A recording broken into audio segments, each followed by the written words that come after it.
everybody, and welcome to another episode of Dulcimerica. My name is Futch, and I'm just sitting here playing with the baritone dulcimer. As I was last night, it's the holiday season again, and I was thinking about some songs that I could put together, mess around with, and one of them is a tune called Silver Bells. It's a lovely tune, and I started messing with it, and I thought, this would be a really good episode to talk about how to take a tune that you know and turn it into a dulcimer arrangement. So I'm going to take you through the steps that I went through, starting off with just picking out the melody. Now, as you know, the mountain dulcimer is a diatonic instrument. It's got a 7-note scale. It's not fully chromatic, although we're adding extra frets all the time. But we can't play everything that chromatic instruments can, like guitars and banjos, mandolins, pianos, and so forth. So we've got this limitation. So if a song has some really odd chords that are not native to that key, or if there's a lot of modulations and key changes, we can't do it exactly like the record, but we can usually find a way to make it happen. This song is very, very easy though, and it's all well within the range. We'll be playing it in the key of A major on the baritone dulcimer tuned A, E, A. Now the arrangement that I do here can be done just as easily on the mountain dulcimer tuned D, A, D, and so you can follow along. It'll sound really interesting if you play along, but here we go.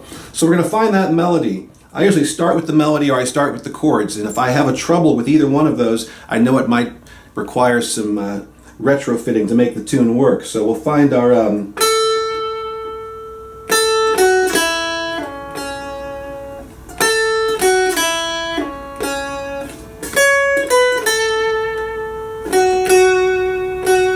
right? It's a pretty easy melody.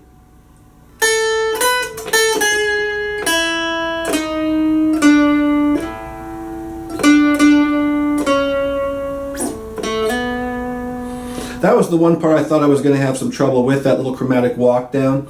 But luckily, because of the extra fret that we have there, that the mountain dulcimer is not supposed to have, the 6.5, we can pick up that G sharp and do that nice little chromatic walk down. So that's really kind of cool. Easy melody.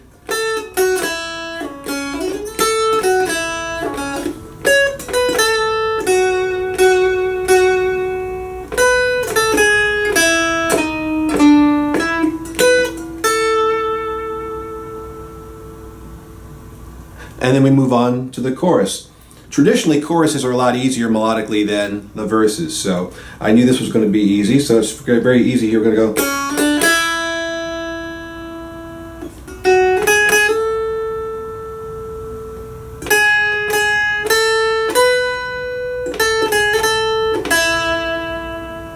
Right?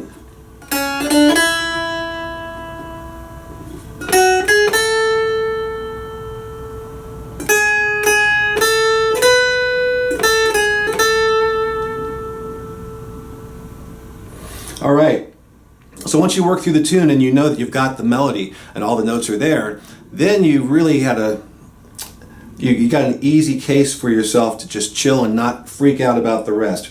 Because 9 times out of 10, melody is going to come out of the scale associated with whatever chord that it's playing over. So, for example, if you've got an A major chord, you'd want to pick a melody with notes that come out of the A major scale. They all work together very nicely.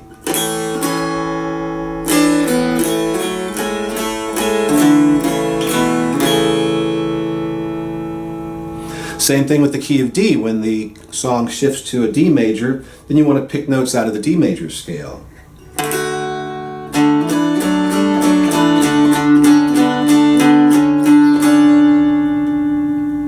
Because the melody usually is part of one of those chords. That makes the chord shapes a lot easier because you're playing melody at the same time that you're supporting that melody with the appropriate chords. So most of the time when you're going up and down the fretboard with those melody notes, you're going to be looking for chords that would be part of that, that would include that note as part of the shape. We're starting off in A, so I'll leave that drone wide open.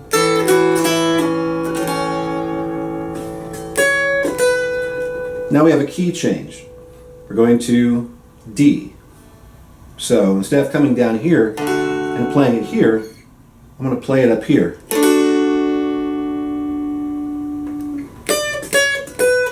And then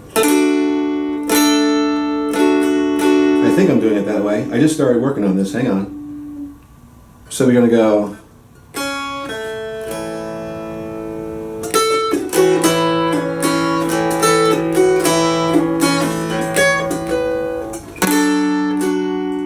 So I'm inverting that chord. Not only am I inverting the chord, but I'm also doing a little preventive, like a partial bar, even though you would maybe normally play your slant chord like this. I'm planting that finger back there, that ring finger, on that melody string at the 5th fret, because that's where my next melody note is, and I want to make sure that I've got it covered and don't have to do finger switcheroo in order to reach that. So it becomes, all you have to do is pick the thumb up, walk it down, and then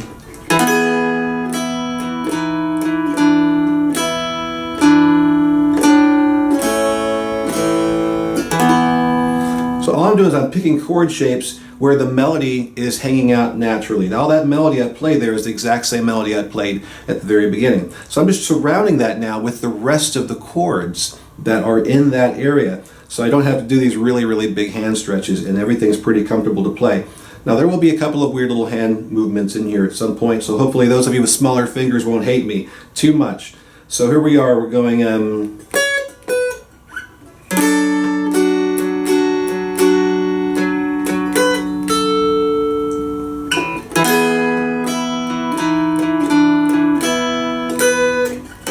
going back to the A, and then now everybody plays this, but we all sing the after part too, the answer back. So I'm doing some different things with that. I'm starting off with an answer back that actually goes down in contrast to the melody going up like this.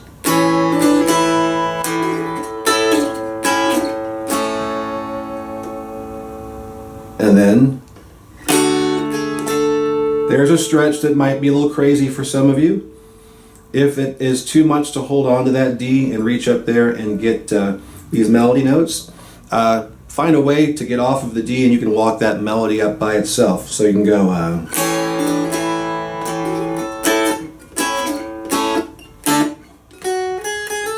you know, something like that. Maybe don't cut it off so abruptly, but find a way to stop the chord and then walk the melody up, and then you can get your hand in position for the next deal, which is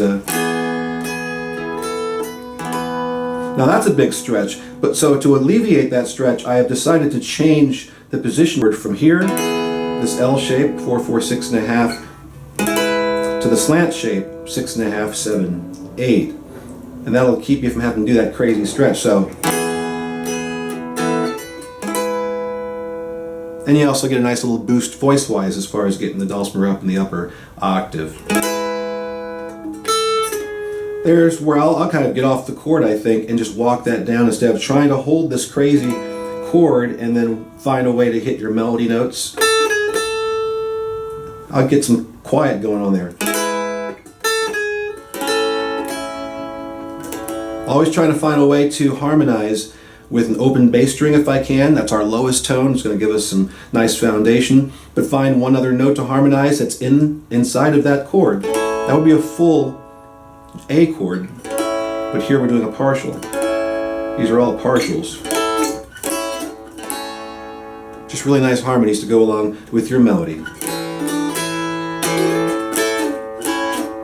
And then I'm coming up here.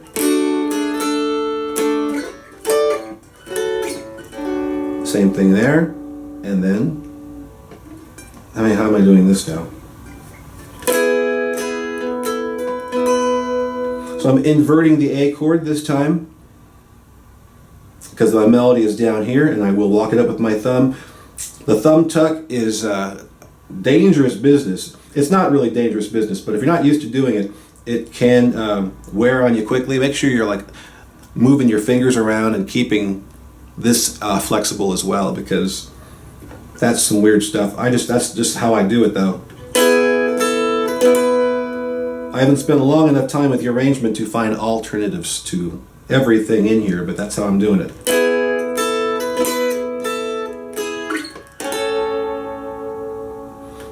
For the second time around, I've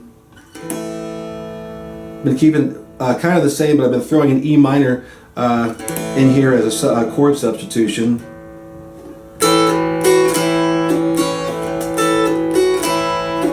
If you have a 1.5 fret, you can bring a little 7 in here. A7. And then there I'm going to a slant chord, a little chord substitution instead of just hanging up here.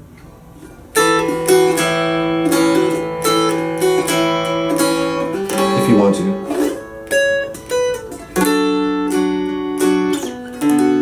Right?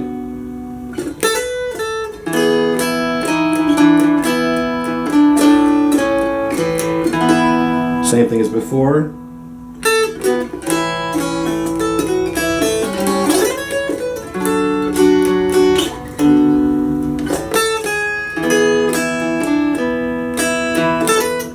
Now I'm just playing jazz.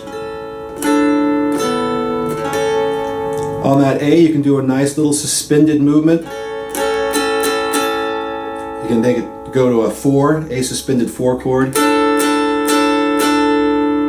Take it down to an A suspended 2 chord. And then bring it back up to the 3rd.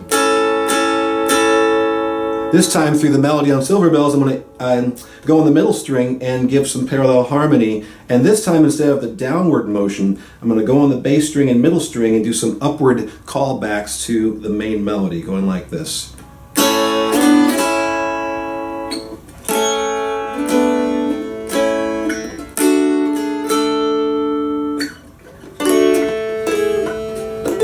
Right? And I'll come back down here.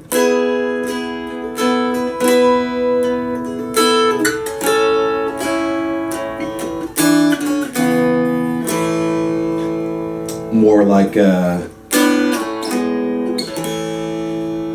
just sort of a passing movement of chords instead of just holding a chord for a little bit of time, making it interesting. It also puts us right in position because our fingers are doing this partial slant. We can come right in and prepare ourselves to do the harmony parallels.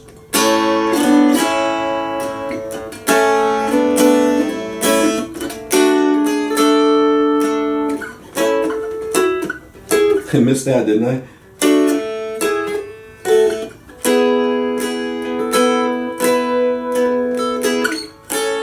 And as a tag, kind of a knuckle buster, but it's fun. We're going to take that A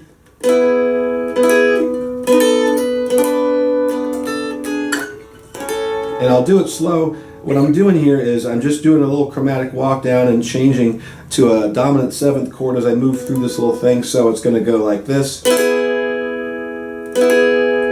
So if you're using these 3 fingers like I am, what's going to happen is you're going to actually get off the chord and the ring finger is going to switch from the melody string to the middle string directly across. Excuse me. It's going to go directly across from where it was. And then this finger, even though I could pull it back and nail what I'm looking for, I'm going to bring the thumb in instead and do this. So from here, show me the right place. Okay, switch. Looks painful, doesn't it? You'll get used to it if you really want this little transition. Now, this needs to come down one more half step to the 6th fret, and the thumb, thankfully, gets to come up to resolve to help out that 7th chord, and then it's going to be able to ride back in place. And it'll get tight again when you come down and pull that melody. Again, I'm going to look for a way to make it easier than that, but again, that whole session is a... Sorry.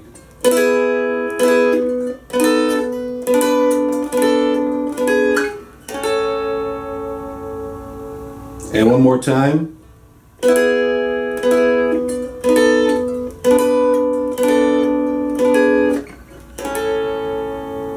Okay. So I'm going to put it all together here and see what I've come up with. This is Silver Bells for the Christmas season.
And there you have silver bells. And that's sort of how I go at it, bit by bit, piece by piece. Just started working on this, so I'm going to be playing it a lot more, I'm sure, this season. And who knows, when it's finally recorded, it'll be a whole other arrangement altogether. But this is basically where the rubber meets the road and how I get started. Hope this was helpful to you. And remember, folks, there is a Dulcimerica episode guide. Look down below in the description of the video. Click on that link. It'll let you know all different types of topics that are covered here in over 300 episodes and over 8 years of Dulcimerica. We're going into our 9th season right now. Thank you guys so much. This has been a blast, and I've got a lot more exciting stuff heading your way. Until next time, this is Bing Futch. Keep playing.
Hey everybody, welcome to another episode of the Dulcimerica video podcast. My name is Bing Futch, and I am having quite a lot of fun with the backgrounds as I explore what's possible with the green screen.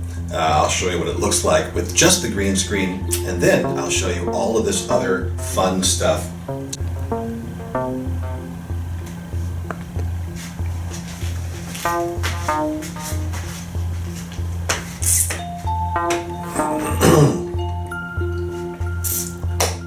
Hey everybody, welcome to another episode of the Dulcimerica video podcast. My name is Bing Futch, and I am having quite a lot of fun with the backgrounds as I explore what's possible with the green screen.